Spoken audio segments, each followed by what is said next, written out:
Ricci Kilgore always knew she'd be an Olympian. She was on a full-ride scholarship at Idaho State University when her life changed forever.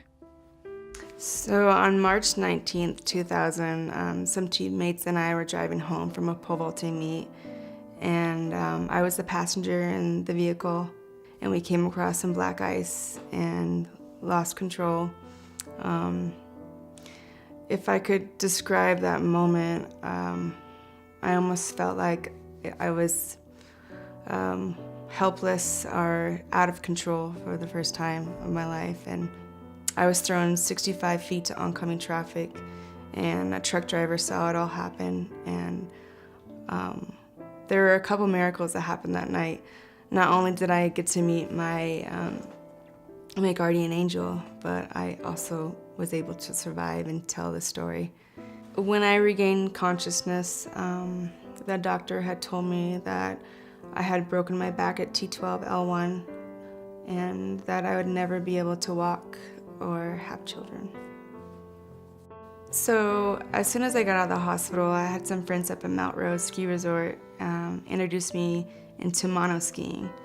And so I would go up there for lessons and try it out, and it came pretty natural to me. I enjoyed it because it got me away from my wheelchair, my braces, and my crutches, and it just gave me a sense of freedom. It was more like my therapy. Every time I went skiing, felt like I was destined, like this was my next Olympic sport. So I was nominated on the team in 2007, and then in 2008, I found out I was pregnant. So it was quite a shock to me because I thought I would never be able to have children. So I had to, at one point, I figured out if I wanted to continue to live my ultimate dream of becoming an Olympian or become a mother. But I decided to live both lives. At the Paralympics, I did the events called Giant Slalom and Slalom, and in my GS, I came in 6th place, which was out of about 35 other athletes. It was a gold medal for me just to even be there, that whole experience. The opening ceremonies were still, to this day, I felt like I was dreaming. I decided to retire in 2011 because I wanted to be more of a mom.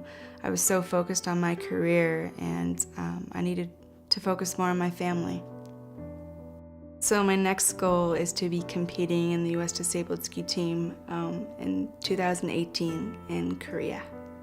So I'm working out double days, and then on top of it, working full-time and being a mother and taking care of my animals.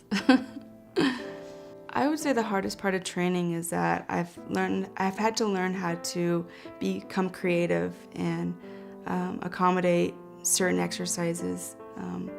Things are a lot different now that I don't have full use of my legs. But that whole judgment of being in a chair and trying to work out and doing certain exercises, it kind of takes, it's very draining because I feel like I always have to prove myself to people. So at times that can be really hard while I'm training. I'm excited about hopefully making it on the U.S. Disabled Ski Team again and to inspire people to never give up.